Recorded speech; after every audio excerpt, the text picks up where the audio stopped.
PowerPoints are boring. I'm making a video.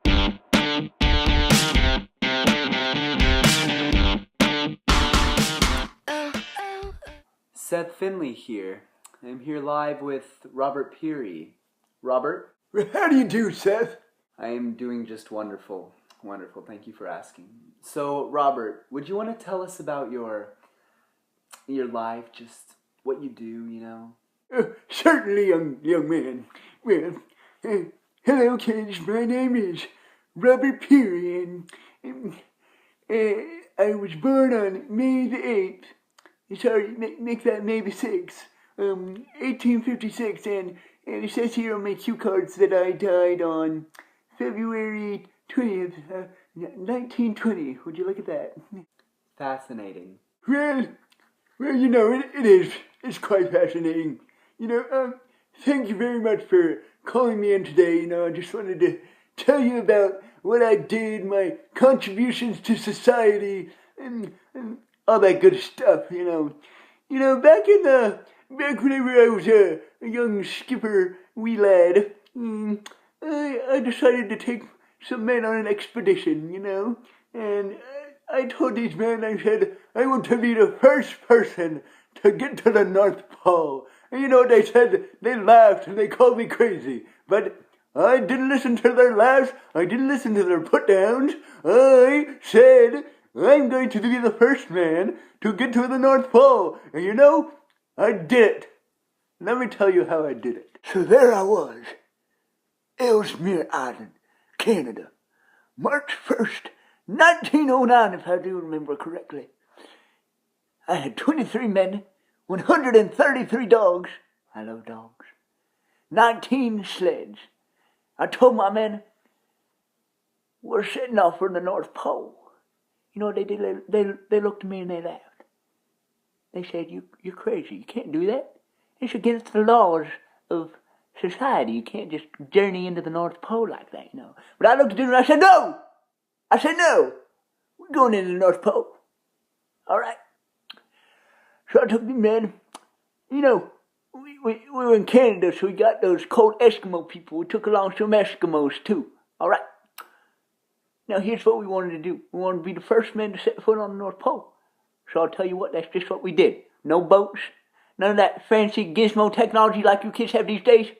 We just had nothing but the clothes on our backs, some dogs, and compass, yes, and some of those dog sleds, you know, the dogs pull us on those things. All right, so here's what was that? You're telling me you had no GPS? No modern day technologies of the sorts? This was 1909. We didn't have none of that fancy gizmo stuff. Like I said, all we had was the clothes on our backs and a compass to lead the way. So here's what we did. We set off for the North Pole. Dog sleds, men, all that kind of stuff. You know, we explored all of the area above Canada to the North Pole. And you know, I'll tell you what, we made it. We made it to the North Pole. And we went back to society. You know what? They honored us for our work. But sadly, there was a man there. A man by the name of, if I do recall, Frederick A. Cook. You know, he came up to me one day and he said, Peary, I went to the North Pole before you. I deserve all the credit. I discovered it before you. Well, not discovered it, but landed on it, you know what I'm saying. So he said to me, I get the credit for this. But, you know, I didn't believe him, so I looked into his records and found the pictures that he got for the proof. But you know what? I sent them in, and I figured out, with the help of some other wise people, that these pictures were fake. So I received the credit for being the first man with this group of men to reach the North Pole. And it was grand. It was great. Yeah. And actually, to his demise, Frederick A. Cook ended up being put in jail for some oil spill conspiracy or something like that. But I don't care, 'cause I got to be on the first one to be in the North Pole, and it was me, it was not him. And on the way, you know how I said we had our Eskimo compadres? Yeah, well, they were mighty fine women. Well, yes, they were women. And I started being a little fancying one of them, and we ended up having a baby.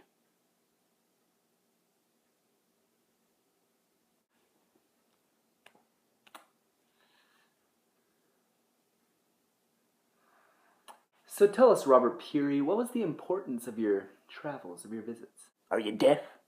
Hello? I just told you. The importance was we were the first people to set foot on the North Pole. Now, Robert, I was doing some research on you the other day, and I came to find out that you actually did not completely reach the North Pole, but in fact you were 5 miles off. How did that make you feel when you figured that out? What? You're telling me I didn't make it to the North Pole? I was sticking 5 miles off? Well, I'll tell you how that makes me feel. It makes me angry. You know, 'cause I spent all that time in the cold weather. I'm not a cold-blooded person. I like the warmth. That's why I have all this stuff on in the studio. You know, well, that makes me mad. But, you know, 5 miles off, I say it's pretty good for the time of year it was. It was cold. Yeah. All right, Robert, I'm sorry to hear that. Well, it was nice talking to you, so you just have a great day now, you hear? All right, bye-bye. All right. Thank you, Seth. It was a pleasure talking to you. I gotta go fishing now. Bye-bye. Wait! I forgot to say. We reached the North Pole on April 6th, 1909. Okay, bye, Swerve. What a nice man. Let's hope next time he doesn't get 5 miles off, but rather hits the target right on.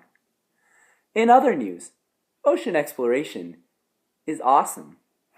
Yeah. In recent times, there's been some recent discoveries in the Gulf of Mexico. NOAA, NOAA, and OET, have discovered recently a shipwreck in the Gulf of Mexico of a 19th century wooden ship. Yes. They're calling it the Monterey wreck. So this wreck recently showed up on their sonars, so they decided to check it out to see if they could retrieve some artifacts and discover more about the culture of the people that were once in that boat, and if they could figure out like the age and its origin and purpose, you know, of the ship that was once sailing the great oceans that we call oceans today. They use very modern technologies such as the ROV, remotely operated vehicle, that they called the Hercules. Not the Greek god, but rather a remotely operated vehicle. So they use this ROV to dive down into the water and search around the boat to see if they could find any artifacts of the shipwreck of that day. They found many things. You know, this expedition's still going on, so the importance of this and the conclusions, they came to the conclusion that it was a 19th century wooden hulled sailing vessel.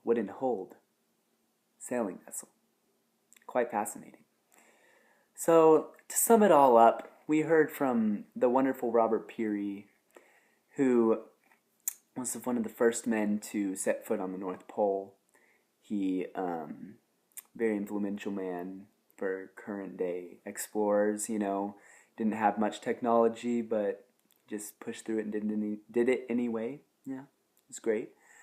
We also learned about the Monterey wreck of our current day society, that they have found this shipwreck in the Gulf of Mexico, and it's really it's been really eye-opening to just the culture and artifacts of the time, that the 19th century when that ship sank. So yeah, it's been really great to hang out with y'all. Now, Seth, I actually wrote a song for just a time as this, and I was wondering if you wouldn't mind me showing you. Okay, thanks.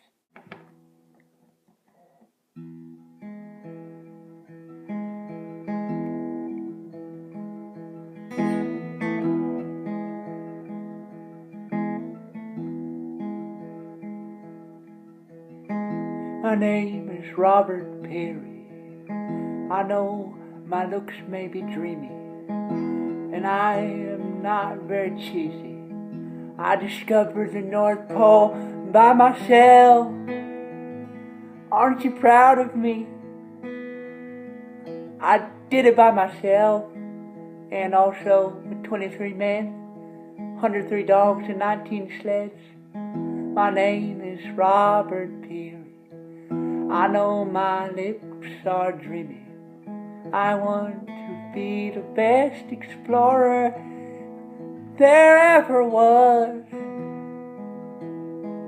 There ever was. And Frederick Cook can say what he wants, but he wasn't the first one to discover the North Pole. I was.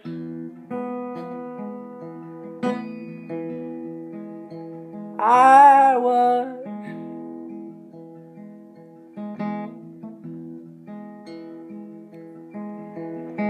My name is Robert Peary. I know my looks are dreamy. I am the best explorer. Thank you.